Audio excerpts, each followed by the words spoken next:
লা তাত্তাখিজুহুম গরাদাম মিন বাদি, আমার পরে আমার সাহাবীদেরকে তোমরা সমালোচনার লক্ষ্যবস্তু বানাইবা না, নিশানা বানাইবা না। ফামান আহাব্বাহুম ফাবিবুগদি আবগাদাহুম, আমার সাহাবীদেরকে কেউ যদি মহব্বত করে, ফামান আহাব্বাহুম ফাবিহুব্বি আহাব্বাহুম, কেউ যদি আমার সাহাবীদেরকে ভালোবাসে তারা কেমন যেন আমি নবীকে ভালোবাসার কারণেই সাহাবীদেরকে ভালোবাসে। আচ্ছা, এটা একটু বুঝেন এই জায়গাটা। সবাই বলেন একসাথে, বলেন আমরা সাহাবীদেরকে ভালোবাসি। বলেন নবী বলে তার মানি তোমরা আমাকে ভালোবাসো। এই যে আমরা বললাম সাহাবীকে ভালোবাসি, নবী বলেন আচ্ছা আচ্ছা সাহাবীদেরকে ভালোবাসো, হ্যাঁ তার মানে আমাকে ভালোবাসো বলেই আবার সাহাবীদেরকে ভালোবাসো। আমরা নবীকে ভালোবাসি কারা কারা? সবাই ভালোবাসি তো? হাত তুলে রাখি। নবী বলেন আমাকে ভালোবাসো বলেই সাহাবীকে ভালোবাসো, হাত নামান। তাহলে নবী বলেন আমার সাহাবীদেরকে যারা ভালোবাসে কেমন যেন আমাকে ভালোবাসার কারণেই সাহাবীকে ভালোবাসে। সুবহানাল্লাহ। ওয়ামান আবগাদাহুম ফাবিবুগদি আবগাদাহুম, যারা আমার সাহাবীর সমালোচনা করে, যারা তাদেরকে কষ্ট দেয়, যারা তাদেরকে নিশানা বানায়, তারা কেমন যেন আমার প্রতি বিদ্বেষ রাখে বলে আমার সাহাবীদের প্রতি বিদ্বেষ রাখে। বলেন তো সাহাবীদের প্রতি বিদ্বেষ রাখা মানে কার প্রতি বিদ্বেষ রাখা? নবীর প্রতি। বলেন তো সাহাবীদের প্রতি বিদ্বেষ রাখা মানে কার প্রতি বিদ্বেষ রাখা? আল্লাহ আমাদেরকে হেফাজত করেন। ৮ নাম্বার দৃষ্টান্ত, একটা কিতাব আছে নাম ফাতহুল মুগীস। ফাতহুল মুগীস ৩ নাম্বার খণ্ড ১০১ নম্বর পৃষ্ঠা। আবু যুরআ আর রাজি রহমতুল্লাহি আলাইহির বর্ণনা, তিনি বলেন ইদা রাআইতার রাজুলা ইয়ানতাকিসু আহাদাম মিন আসহাবি রাসূলিল্লাহি সাল্লাল্লাহু আলাইহি ওয়াসাল্লাম ফাআলাম আন্নাহু জিন্দিক। অনুবাদটা সবাই মিলে করি, বলেন যখন তুমি দেখবে, বলেন কোন ব্যক্তি নবীর সাহাবীকে ছোট করে, নবীর সাহাবীর সমালোচনা করে, নবীর সাহাবীর নিন্দা করে, তুমি জেনে নিবা ওই ব্যক্তি জিন্দিক। কি বলছে ওই ব্যক্তিরে? তাহলে বলছেন কেউ যদি নবীর সাহাবীর সমালোচনা করে, নবীর সাহাবীর নিন্দা করে, তাহলে তুমি মনে রাখবা, তুমি জেনে নিবা সে জিন্দিক। জিন্দিক হওয়ার কারণে নবীর সাহাবীর সমালোচনা করে। আল্লাহ আমাদেরকে হেফাজত করেন। মনে আসেনি কয় নাম্বার আলোচনায় ছিলাম? ৮ নাম্বার। ৮ নাম্বার আলোচনা নবীর সাহাবীদেরকে গালি দেওয়া যাবে না, এখানে দৃষ্টান্ত দিলাম ৮টা। সর্বশেষ আলোচনা ৯ নাম্বার, নবীর সাহাবীদের মধ্যে একজন মজলুম সাহাবী যাকে আমরা খালি নিশানা বানাই প্রত্যেক বছর মুহররম মাসে, তার নাম আমিরে মুআবিয়া রাদিয়াল্লাহু তাআলা আনহু। কোন সাহাবী? তার ব্যাপারে একটু শুনি। তিরমিজির হাদিস ৩৮৪২, ৩৮৪২ নম্বর হাদিস। এই হাদিসের মধ্যে আসছে রাসূলুল্লাহ সাল্লাল্লাহু আলাইহি সাল্লাম বলেন আল্লাহুম্মা জাআলহু হাদিয়া মাহদিয়া ওয়াহদি বিহি। আল্লাহ আপনি মুআবিয়াকে হেদায়েত দান করেন, আল্লাহ আপনি মুআবিয়াকে পথপ্রাপ্ত বানায়া দেন, আল্লাহ মুআবিয়ার মাধ্যমে আপনি অসংখ্য মানুষকে হেদায়েত দান করেন। নবী কি বললেন? আল্লাহ আপনি মুআবিয়াকে এমন বানান যে আল্লাহুম্মা জাআলহু হাদিয়া, মুআবিয়াকে এমন বানান যে অন্য মানুষকে সে পথ দেখাবে, সঠিক পথ দেখাবে, তাকে এমন বানান। মাহদিয়া, তাকে নিজেকেও আপনি হেদায়েত প্রাপ্ত বানান, সেজন্য অন্যকে হেদায়েতের রাস্তা দেখায় এমন বানান, আবার তাকেও আপনি হেদায়েত প্রাপ্ত বানান। ওয়াহদি বিহি, আল্লাহ তার মাধ্যমে অসংখ্য মানুষকে হেদায়েতের রাস্তা দেখায় দেন। এটা নবীজির দোয়া। আর একটা দৃষ্টান্ত নেই আমরা। আবু সুফিয়ান রাদিয়াল্লাহু তাআলা আনহু হলেন আমিরে মুআবিয়া রাদিয়াল্লাহু তাআলা আনহুর বাবা। মুআবিয়া রাদিয়াল্লাহু তাআলা আনহুর পিতার নাম কি? আবু সুফিয়ান রাদিয়াল্লাহু তাআলা। এই আবু সুফিয়ান রাদিয়াল্লাহু তাআলা নবীজির কাছে আয়েশা একদিন বললেন ইয়া রাসূলুল্লাহ মুআবিয়া তাজআলুহু কাতিবান বাইনা ইয়াদাইকা। হুজুর আমার ছেলে মুআবিয়া, তাকে আপনি ওহির লেখক বানায়া দেন। হুজুর আমার ছেলে মুআবিয়া, তাকে আপনি লেখক হিসাবে গ্রহণ করেন। নবীজি বললেন ক্বালা নাম, ঠিক আছে আমি তাকে লেখক হিসাবে গ্রহণ করে নিই। তাকে আমি কি হিসাবে গ্রহণ করে নিলাম? এখন অনেকে আবার প্রশ্ন তুলে তিনি কি আসলে ওহির লেখক ছিলেন? এটার জবাব ইমাম যাহাবী রহমতুল্লাহি আলাই অনেক আগেই দিয়ে গেছে। তারিখুল ইসলাম কিতাবের নাম, তারিখুল ইসলাম কিতাবের নাম ৪ নম্বর খণ্ডে তিনি জবাব দিয়ে দিয়েছেন আমিরে মুআবিয়া সম্পর্কে। একদিন রাসূলুল্লাহ সাল্লাল্লাহু আলাইহি সাল্লাম আব্দুল্লাহ ইবনে আব্বাস রাদিয়াল্লাহু তাআলা আনহু থেকে বর্ণনা, তিনি বলেন দাআনি রাসূলুল্লাহ সাল্লাল্লাহু আলাইহি ওয়াসাল্লাম ওয়া আনা আকতুবু ওয়া আনা আলআবু। আব্দুল্লাহ ইবনে আব্বাস বলেন, আমি একদিন খেলতেছিলাম, আমি একদিন খেলাধুলা করতেছিলাম, ওই মুহূর্তে নবীজি আমাকে ডাকছে। আমি খেলাধুলা করতেছিলাম, নবী আমাকে ডাকছে। ডাকার পর নবী বললেন, উদউলি মুআবিয়া। ইবনে আব্বাস, একটু মুআবিয়াকে ডেকে আনো তো। সুবহানাল্লাহ। ইবনে আব্বাস, একটু মুআবিয়াকে ডেকে আনো। মুআবিয়া রাদিয়াল্লাহু তাআলা সম্পর্কে নবীর কি ছিলেন? উলামা হযরত না, অন্যরা বলেন, কে বলতে পারবেন? হ্যাঁ, মুআবিয়া রাদিয়াল্লাহু তাআলা সম্পর্কে নবীজির শ্যালক ছিলেন। সুবহানাল্লাহ। বলেন কি ছিলেন? শ্যালক। আর স্ত্রী ছিলেন কে? উম্মে হাবিবা। এই উম্মে হাবিবা রাদিয়াল্লাহু তাআলা আনহার ভাইয়ের নাম মুআবিয়া রাদিয়াল্লাহু তাআলা, আর তাদের পিতার নাম আবু সুফিয়ান রাদিয়াল্লাহু তাআলা।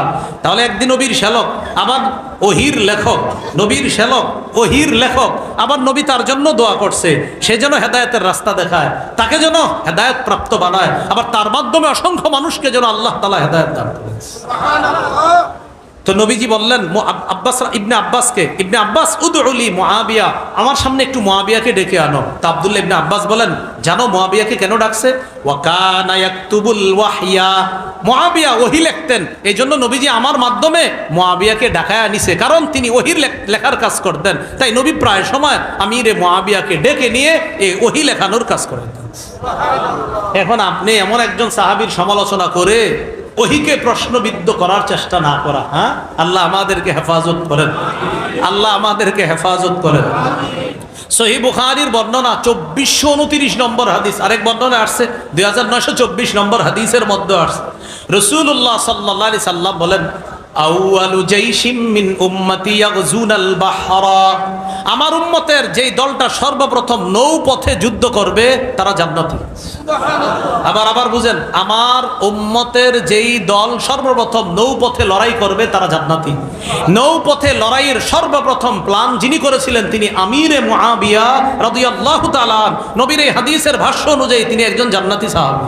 সুবহানাল্লাহ। আমি আগেই বলছি, 10 জন হলো এক হাদিসে বলছে, আর ভিন্ন ভিন্ন হাদিসে নবী বিভিন্ন সাহাবীকে বলছে, ভিন্ন ভিন্ন হাদিসে ভিন্ন ভিন্ন সাহাবীদেরকে নবী জান্নাতি বলেছেন। কথা কি বুঝে আসছে সবার? আল্লাহ আমাদেরকে এই কথাগুলা বুঝে মনে রেখে আমল করার তৌফিক দান করেন। তাহলে বলেন তো, মুআবিয়া রাদিয়াল্লাহু তাআলা আনহুকে কি আমরা নিশানা বানাবো? আব্দুল্লাহ ইবনে আব্বাস রাদিয়াল্লাহু তাআলা আনহুমা তার ব্যাপারে বলছেন, সহিহ বুখারীর বর্ণনা 3765 নম্বর হাদিসের মধ্যে বলছেন, ইন্নাহু ফকিহ। মুআবিয়া একজন ফকিহ সাহাবী, তার সম্পর্কে বলছেন মুআবিয়া একজন ফকিহ সাহাবী। তাহলে আমিরে মুআবিয়া রাদিয়াল্লাহু তাআলা আন, যার ব্যাপারে বলছেন তিনি একজন ফকিহ সাহাবী, তার ব্যাপারে আমরা সমালোচনা করব না। আল্লাহ আমাদেরকে হেফাজত করেন। মনে রাখবেন, ওমর ফারুক রাদিয়াল্লাহু তাআলা নূর জামানায় ফিলিস্তিন বিজয় হলো, যাকে গভর্নর বানাইলেন আবু উবাইদা ইবনুল জাররাহ, তিনি ইন্তেকাল করলেন। তারপরের গভর্নর ইন্তেকাল করলেন, তারপরের গভর্নর ইন্তেকাল করলেন। এরপরে গভর্নর হয় যিনি, তিনি আমিরে মুআবিয়া রাদিয়াল্লাহু তাআলা। 19 হিজরিতে আল্লাহ তাআলা আমিরে মুআবিয়া রাদিয়াল্লাহু তাআলা অসাধারণ বিচক্ষণতা আর কৌশলের মাধ্যমে গোটা সিরিয়াটা আল্লাহ মুসলমানদের হাতে দিয়ে দিয়েছে। মুআবিয়া রাদিয়াল্লাহু তাআলা।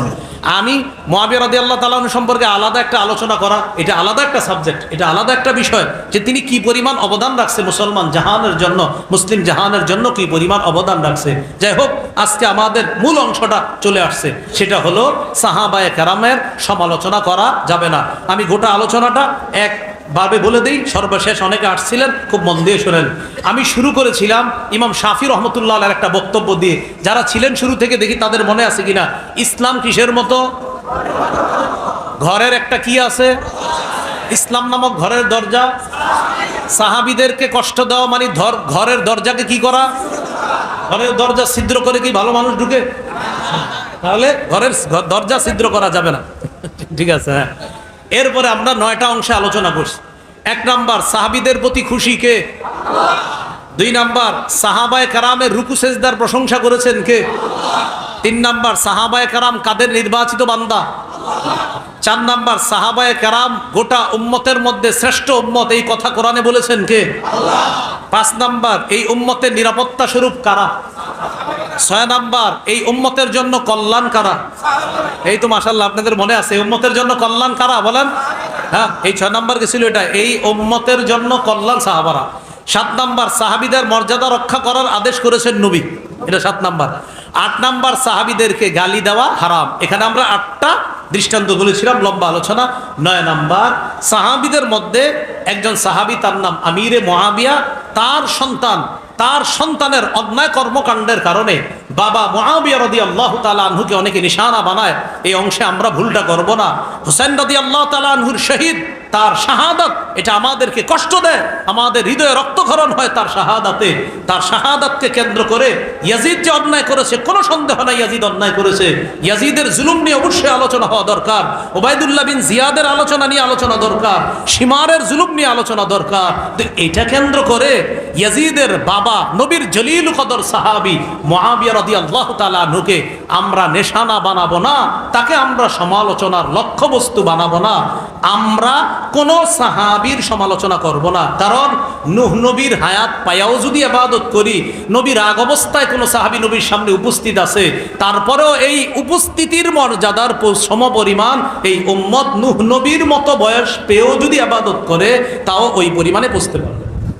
মনে আছে না কথাটা? এটা বুঝছেন নি সবাই? এটা খালি একটু মনে রাখবেন, এখন থেকে বুঝাইবেন এমনি। ভাই শোনো, মনে করো নবীর সামনে এক সাহাবী দাঁড়ায় রয়েছে, আর নবীজি তার উপর অসন্তুষ্ট, মানে একটু রাগ করছে সাহাবীর প্রতি। এই যে রাগ অবস্থায় নবীর সামনে সাহাবী দাঁড়ায় রয়েছে, এই অবস্থানটাও এত মর্যাদার। তুমি যদি নূহ নবীর হায়াত পায়া সারা জীবন ইবাদত করি, আমাদের সারা জীবনের ইবাদতের চাইতেও নবীর আগের অবস্থায় যে সাহাবী তার সামনে দাঁড়ানো, এই সান্নিধ্যের সমপরিমাণ বুঝতে পারবো না। এই দৃষ্টান্তটা মনে থাকবেন ইনশাআল্লাহ।